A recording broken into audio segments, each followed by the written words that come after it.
This story is about betrayal, the kind that does not happen in secret, but in front of cameras, friends, and an audience meant to watch you fall. The flash went off before the words finished leaving her mouth. I think it's time we end this. Not whispered, announced. Crystal glasses froze in mid-air. Forks hovered. The camera crew, invited for what she called a lifestyle feature, leaned in like predators scenting blood. She didn't look at me. She looked at the lens. I watched her reflection in the polished silverware instead, the practiced tremble in her lip, the timing, perfect, a breakup as performance. I nodded once, slow, deliberate. Good luck, I said. My voice sounded unfamiliar, calm, almost kind. The room inhaled. I stood, pushed my chair back without noise. I could feel it then, the shift, confusion rippling outward. Behind me, she broke, a sob too sudden to be real, hands over her face, my name like a prayer dragged through glass. The cameras turned toward me. I didn't turn back. I walked to the exit while the quiet followed me, heavy and curious, unaware that the ending she planned had already been rewritten. 3 weeks earlier, she had started deleting messages in her sleep, thumb flicking across the screen, breathing steady. I pretended not to notice. Love teaches you denial first, then the glances, not at me, past me, the way she dressed for meetings that lasted too long, the way her phone never left her hand except when she left the room.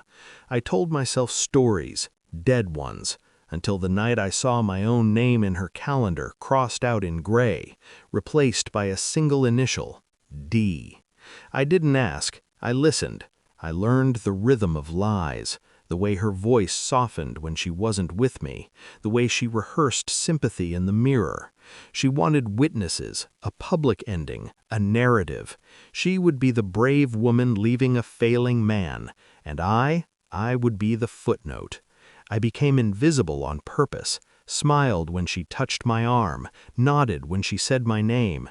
At night, I memorized her passwords, phone records first, one number repeated, hidden under different names, then emails, reservations, a receipt for champagne I never tasted. I followed once, didn't go inside, just waited in the car and watched the light turn off in a hotel window that shouldn't have mattered.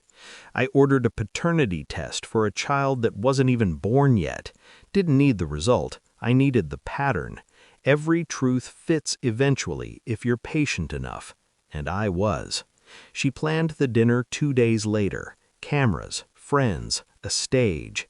She thought she was directing the final scene. She didn't know I had already read the ending. The report arrived the morning of the dinner. Digital, cold, final. The child wasn't mine. I printed it anyway, folded it once, slid it into my jacket like a weapon that didn't make noise. At the restaurant, she squeezed my hand before standing, a goodbye disguised as affection.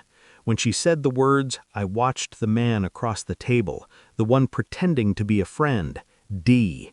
His face emptied. After I stood and left, I didn't go far. I waited by the hallway, listened to her cry, heard my name break in her mouth. Then I went back in, laid the folded paper beside her glass. No speech, no accusation, just one sentence. You forgot this. She opened it. The color left her face like a soul evacuating. The cameras caught everything. She followed me outside, barefoot, mascara ruined. It's not what you think. I smiled. It's exactly what I think. I told her I had known for weeks, that the restaurant had been my idea, that the cameras were perfect, that D had just received the same report.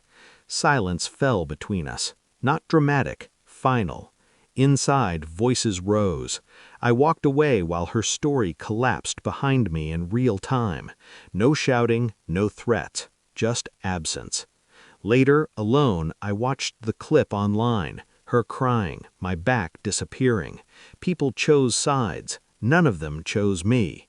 That was fine. Truth doesn't need applause.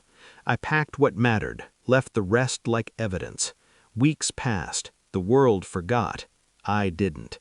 But the anger faded into something cleaner, power, because she will always remember that moment, the dinner, the cameras, the paper, and the man who stood up, said nothing, and ended her story without looking back. I didn't lose her that night. I escaped. Thanks for watching.